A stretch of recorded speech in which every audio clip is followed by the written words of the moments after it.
If you plan to come into Canada and if you plan to come into Canada on study visa, then this video is for you.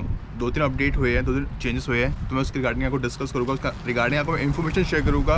And before moving forward, if you plan to come in to Canada, किसी भी course पे आना चाहते हो, चाहे diploma हो, certificate हो, graduation हो, मास्टर डिग्री हो, आई वुड एडवाइस यू ऐसे कोर्स को ऑप्ट करो, ऐसे कोर्स को एनरोल करो और ऐसे कोर्स के लिए एडमिशन फॉर्म फिल करो जिसकी वैल्यू हो, जो वैल्यू ऐड करे, like civil engineer, construction engineer, IT field में, मेडिकल फील्ड में, नर्सेस में हो, उन कोर्स में अप्लाई करो. ज़्यादा चांसेस आपके हाई है कि आपका स्टडी वीज़ा अप्रूव होगा, एक्सेप्टेड होगा. अगर आप डिप्लोमा या मैनेजमेंट से रिलेटेड कोई भी छोटा मोटा कोर्स करते हो, सर्टिफिकेट कोर्स करते हो, चांसेस बहुत ज़्यादा है कि वो अप्रूव नहीं होगा, एक्सेप्ट नहीं किया जाएगा by IRCC. This is the reality, this is the right now current situation going on. अभी 2024 में सिर्फ 3,60,000 ही वीज़ा एक्सेप्ट हो गए, जो 35% लोअर है as compare to 2023.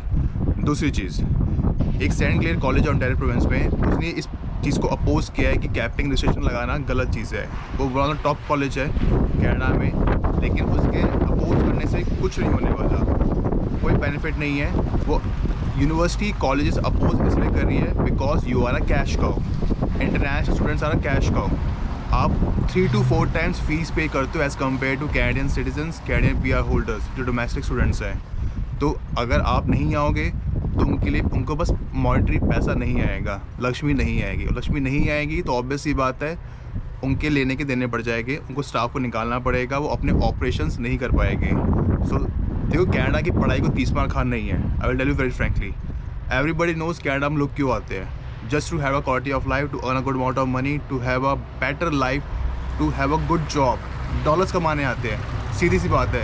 Doesn't matter किसी भी वीज़ा पे आ रहे हो, स्टडी वीज़ा पे आ रहे हो, LMI पे आ रहे हो, किसी भी वीज़ा पे आ रहे हो. एंड तीसरी important cheese, if you want कि स्टडी वीज़ा अप्रूव हो जाए, चाहे आप डिप्लोमा सर्टिफिकेट कोर्स में भी क्यों ना आ रहे हो, आई वुड एडवाइस यू इन 3 प्रोविंस को अवॉइड करो. Ontario, British Columbia, Quebec province में.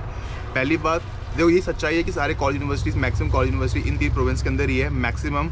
लेकिन यहाँ पे इन्फ्लेशन भी है. Getting a job here it would be very difficult. If you have skill तभी पॉसिबल है, and you can create an opportunity for yourself तभी पॉसिबल है. लेकिन PR मिलना यहाँ पे पॉसिबल नहीं है. अगर स्टडी परमिट पे आ रहे हो तो आई वुड एडवाइस यू, आपका 70 to 80% यहाँ पे रिजेक्शन होगा. अभी करंट सिनेरियो में 2.2 मिलियन फाइल्स पड़ी है IRCC के अंदर, अभी पड़ी हुई है, पेंडिंग फाइल्स हैं. That include visitor visa, work permit, tourist visa, business visa, spouse visa, LMI के रिलेटेड जॉब्स, ये सारी फाइल्स पड़ी है. मीन्स 22 लाख के अराउंड फाइल्स पड़ी हुई है. तो सोचो कि आपका वीज़ा रिजेक्ट होगा या नहीं होगा, आप खुद दिमाग ला के सोचो. आई वुड एडवाइस यू, अगर आप स्टडी परमिट पे आ रहे हो, इवन आप LMI पे भी आ रहे हो या किसी और वीज़ा पे भी आ रहे हो, ऐसे प्रोविंस को चूज़ करो जहाँ की पॉपुलेशन कम हो, जहाँ पे इसको कोई जानता ना हो, जहाँ का PR प्रोसेस बहुत ईजी हो, जब कोई भी कोर्स लेते हो. Province like Prince Edward Island, new found Labrador, New Brunswick, Nova Scotia, Alberta, Saskatchewan, Manitoba, इन प्रोविंस में जाओ. अब ये ज़रूर चेक करना, रिसर्च करना कि आपको, आपके लिए, आपकी फील्ड से रिलेटेड कौन सा प्रोविंस आपके लिए बेटर है. क्योंकि जितने भी मैंने प्रोविंस के नाम लिए हैं, यहाँ पे PR मिलना ईजी है, लेकिन किसी प्रोविंस में कॉस्ट ऑफ लिविंग ज़्यादा है, किसी में कॉस्ट ऑफ लिविंग बहुत कम है.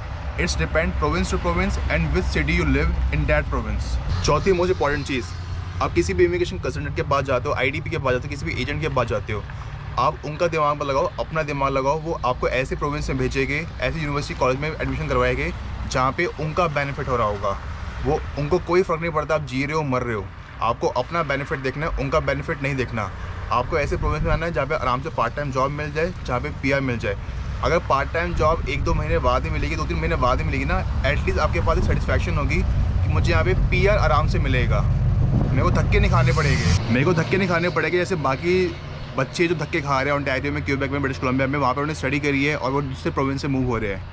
It's better research by yourself. देखो किस, कहाँ पे आपके कोर्स की वैल्यू है, कहाँ पे आपको जल्दी PR मिल रहा है, आपके पास स्किल्स है या नहीं है. अभी कनाडा में स्टडी वीज़ा अप्रूव होना, एक्सेप्ट होना, it would be very difficult. Even spouse visa मिलना भी बहुत मुश्किल है. जो यहाँ पे ऑलरेडी है उनको मैं एडवाइस करूँगा, स्पाउस वीज़ा लगाना चाहते हो तो अभी लगाओ, अदरवाइज़ 2-3 महीने के बाद मुश्किल रहेगी. अभी कोई डेडलाइन नहीं आई है, but getting a spouse visa after 1 or 2 months और more than 3 months it would be very hard. Accept नहीं हो रहा. और अगर स्पाउस वीज़ा लगाते हो, जो भी बंदा इन्विटेशन लेटर भेज रहा है, आपके पास आराम से अराउंड अकाउंट के अंदर 8 से 10 हज़ार कैनेडियन डॉलर्स आपके पास होने चाहिए. 8 से 10 हज़ार, तभी लगाओ. वरना कोई बेनिफिट नहीं है, क्योंकि आपको भी अपना फ़ंड दिखाना होता है और आपको ये भी दिखाना होता है कि आप कोई जॉब कर रहे हो, कि आप सेकंड पर्सन को, अपने स्पाउस को सपोर्ट कर सकोगे। इवन अगर आप विजिटर वीज़ा भी लगाते हो उसके लिए भी सेम केस है, आपके पास इतना अमाउंट होना चाहिए। अगर आप वर्क परमिट पे हो, फुल टाइम जॉब करें तो आपके चांसेस काफ़ी ज़्यादा है, और आपके अकाउंट के अंदर इतना फंड्स होना चाहिए। और ये भी डिपेंड करता है कि आपकी जॉब क्या है, आपकी कैटेगरी क्या है, ये सारी चीज़ें मैटर करती है।